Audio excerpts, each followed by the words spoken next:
Citalfort. All right, welcome back, everybody. Johnny LaCorey here at Citalfort CrossFit Gym. We're here today with Harris Hujic. We're going to ask Harris a bunch of questions, find out what makes him tick. So this is our second success interview. So I'm going to let Harris introduce his story, and we'll take it from there. So go ahead, Harry. Hello. I started training at Citalfort in 2009 with Johnny. I was very overweight at that time. I had close to 240 pounds. I needed some change in my life, so I started training, and in a matter of a year and a half, I showed a lot of progress. I could able to lose weight. I lost over 35 pounds.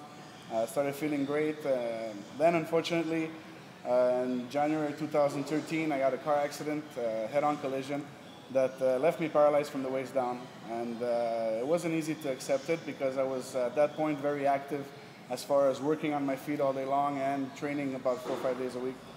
So it was devastating in a sense. I don't remember the accident at all, but I remember waking up in the hospital and my legs weren't working and nothing was happening. So when I found out the news, it was really hard on me. I couldn't believe it. I started playing the mea culpa game. I started telling myself, why me and why not somebody else? And in that process, I kind of decided to change it around once again to a different beat, to start training in the wheelchair, to start perfecting my upper body, to do transfers easily, to be able to get in and out of my adapted car, and basically to keep moving even though I can't move physically. All right, so first question would be, what triggered the change, Harry? What made you decide to start training? What triggered the change for me was once I was out of the rehab center. I was there for 6 months, and when I got out and I started living back home again with my family, I found myself many days just looking at the ceiling, watching TV, gaining weight, and I wanted to stop it before it got out of hand. I was offered a motorized wheelchair. I refused. I started doing circles around the block with my wheelchair on nice days, and the trigger was really what happened with look.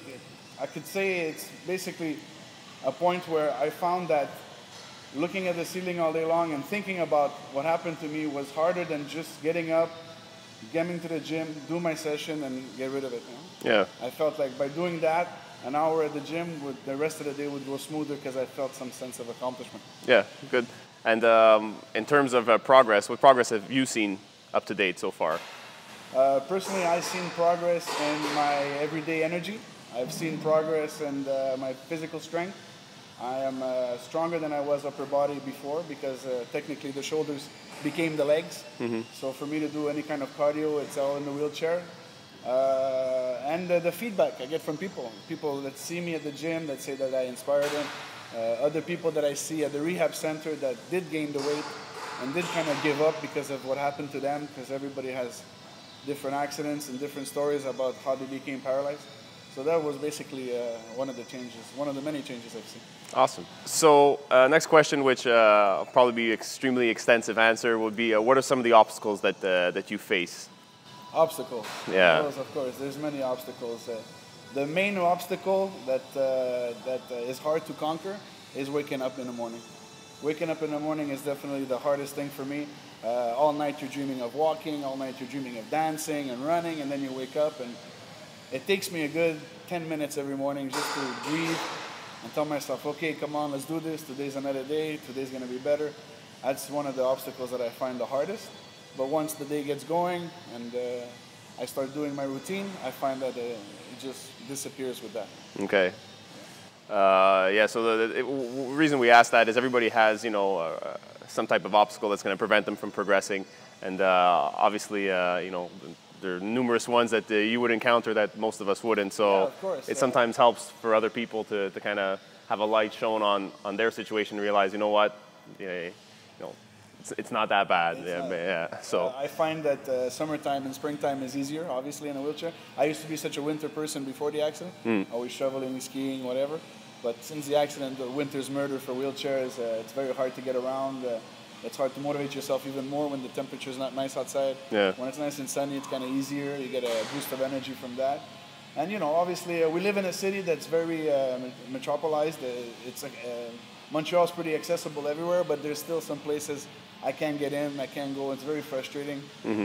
Stairs are my number one enemy by far. Yeah. Okay, so where did you find your inspiration when you first started, and where do you continue to find your inspiration today? When I first started, the inspiration came from looking in the mirror and not being happy. Okay. That's the first thing that happened to me. I wasn't happy no more. I found that going up a flight of steps, I would start sweating. I didn't have the energy to carry out my day with my kids and my wife and my family. That was the first inspiration to get started before the accident.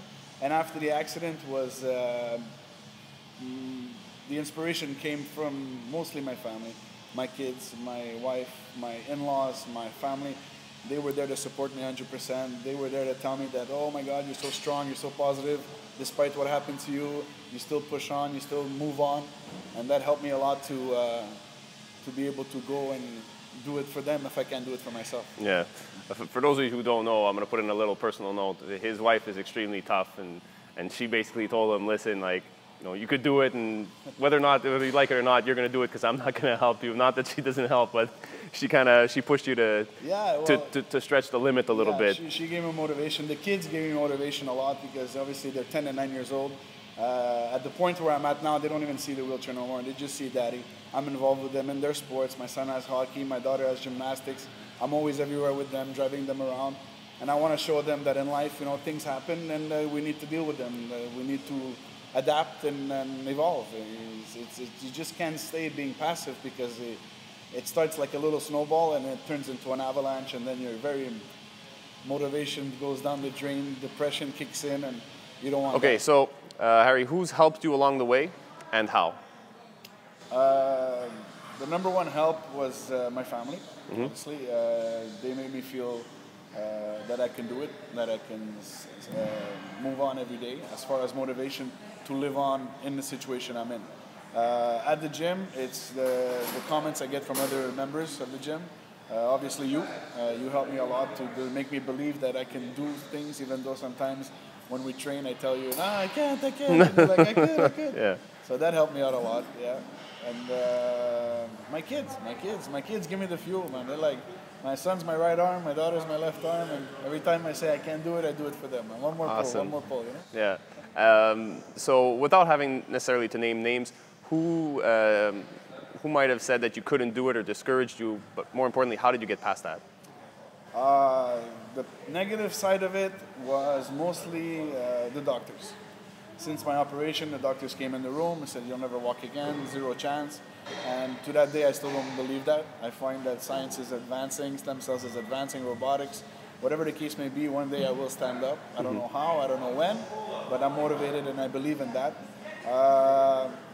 A lot of people also that were paralyzed, that gained weight, they were like, you're wasting your time, it's not worth it, just relax. And I find that they speak like that because inside themselves they can't find that fire to keep going and keep pushing. So last question, Harry, what would be one piece of advice you can give to others in regards to anything that you want? As far as advice goes to others, first to others that have functioning limbs. I mean, people that find that they're overweight and that they can't do it or they're lazy, just got to remember that it's a blessing that you have your legs and you have your arms. Already, we take that for granted a lot. And until something like this happens, we don't realize what we had before. So to those people, I would give them the motivation to start slow. I mean, the first time I started training, I couldn't do 3 push-ups. And in the end, I was doing 3 sets of 15 at a time, and things were getting easier for me as it went on. So to those people, I would say to start small and work their way up, because the changes will come. They come very slowly, but they do come.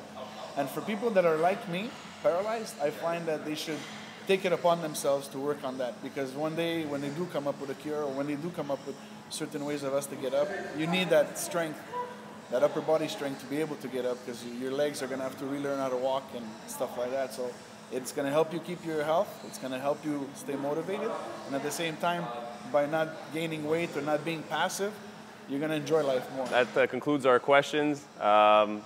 A true inspiration to myself and to the staff here, and hopefully to you guys, because this guy does a lot more with a lot less, and big heart, a lot of effort. So we're proud to have him here, and Harry, I appreciate the interview, man. Thanks, Johnny. No problem, my pleasure. Citalfort.